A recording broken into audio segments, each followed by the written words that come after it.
Oh, dude, have you seen this new show that came out recently? It's so good. Oh, no, I haven't, but I'll add it to the list. Man, have you played this game yet? It's amazing. I haven't gotten around to it yet, but it's on the list. Bro, I found this album that I think you'll really dig. Oh, thanks.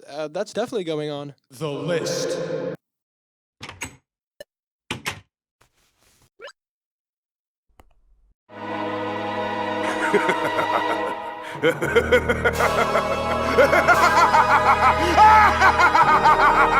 Look, I don't know if I'm the only one who has this problem, but consuming new content can be a bit of a struggle at times. If you're anything like me, the list is very real and is filled with things you want to watch, play, do, or listen to, but end up putting off for way too long. But why? Why is this? Well, I have some theories that I garnered after analyzing my experience of not experiencing things. The main one being procrastination. My arch nemesis, I swear. Being a serial procrastinator has a firm grasp over many aspects of my life, even some parts that are supposed to bring me enjoyment. It's not just a simple case of putting off watching a show or playing a certain game. Well, I mean, that is part of it, sure. But it's more often the case that I'm already procrastinating on something that I should be doing, like university work. Due to this, I end up trying to find the right time to start something new. But because I'm almost always procrastinating on something that I deemed more important, it can be really difficult to find that opportunity. It's always, no, I should be studying instead, or no, I can't start the show now, I need to work on my essay. And I'm not saying that's a bad thing. In reality, I should be prioritizing those things. But then I end up doing nothing productive anyway. However, that whole finding the right time thing can be valid sometimes. Listen, the list might secretly be the bench, but that doesn't mean there aren't any bangers on there, okay? I know that some of the things I have on there I'm going to like. Maybe a little too much even. Look, I have enough knowledge over what I enjoy to know when something's going to suck me in. This can apply to some longer shows, but especially to video games. That's why it takes me so long to start playing a lot of them, because I know what's gonna happen once I do. I could be playing Pokemon right now. I could be playing Pokemon right now. I could be playing Pokemon right now. I could be playing. I could be playing. I could be playing. I could be playing. I could be playing. I could be playing. I could be playing. Fucking finally. Yeah, this is very accurate, but for me, replace Pokemon with Tears of the Kingdom. Let me give you some lore, okay? I first played Breath of the Wild back in 2018, and oh my god, that was 7 years ago.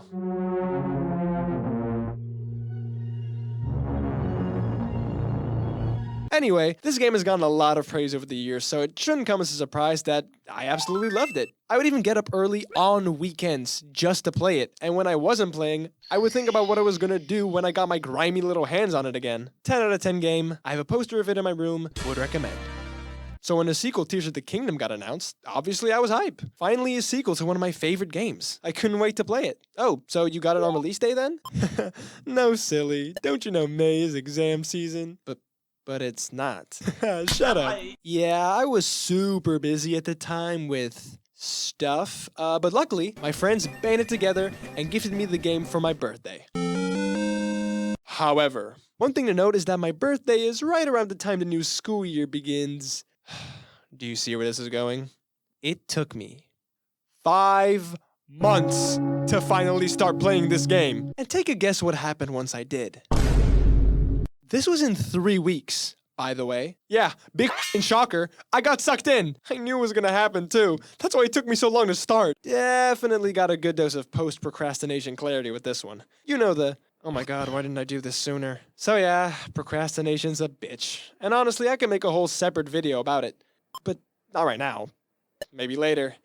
Or some other time, I don't know. Procrastination is the main one for me, but there are some other things that can get in the way too. If I finally pull through and accomplish the impossible task of watching a show that was on the list, there's definitely a refractory period between finishing it and having the mental capacity to watch something new again. I can't just jump into another new show right away. Are you crazy? I haven't even watched a 3-hour video essay on why this show I just watched is a masterpiece yet. On that note, it's always kinda nice to get to engage with the community more after finishing a show or a game. It's like finishing the main campaign and then you unlock all the side content. Also, if there was anything you questioned or didn't understand after your first watch, now you're free to look it up. Because for the love of Hedgehog Jesus, please don't Google any questions about the show you're watching. watching before you finish it, especially if it's an anime. I swear, if you ever type in does blank, you're cooked. 虎杖大丈夫か Huh. I wonder why Itadori has a red hood and the rest don't. Why does Itadori die? Get murdered. Get both of his arms brutally removed by Gojo. Now make out with Megumi. Well, time to gaslight myself into pretending I never saw that. And lastly, sometimes I'm just not in the mood for something new. If I want to say, watch a new anime, I want to do it right. Pay attention to the story, the characters, the visuals, read the subtitles, all that. Not that that's the most difficult task in the world or anything, but sometimes I'd rather turn my brain off and put something on I already know I enjoy. Like if I come back after a long, hard day at my construction job, working 60 hours a week just to be able to put food on the table for my starving family of 4, do you think I want to sit down and watch something where I have to actively focus and pay attention? No, I'm gonna put on a dumb show I like, grab a few cold ones, and end up passing out on the couch. A bit of a specific example, but you get the point. Now, of course, I'm not going to be tired or mentally exhausted all of the time, so usually it goes a bit more like this. Should I watch this new show that many people praise, has good reviews, was recommended to me by friends, I would most likely enjoy, and would expose me to new things that will broaden my horizon and possibly make me a more well-rounded person, as well as develop my overall enjoyment and taste in media, or watch the same show I've already seen 5 times because I know I like it? That's a tough one. Gosh, which one should I pick? Antis, I just told you not to ring that doorbell. Eric. So, now that we have gone over the theories as to why I fail at certain facets of existing, it begs the question, how do we fix it? How do I get myself to consume more new content? The answer?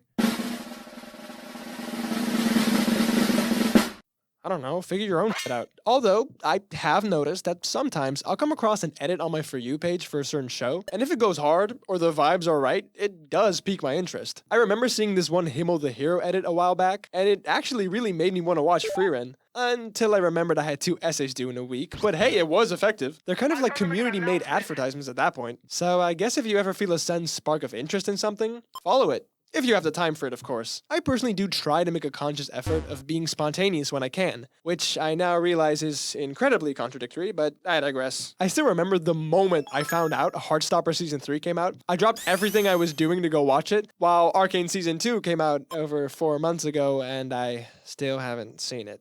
Man, I give up. There's no theories to this shit.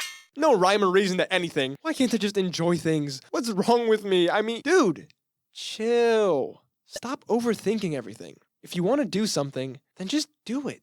Yeah, that's fair. But you see, the thing is that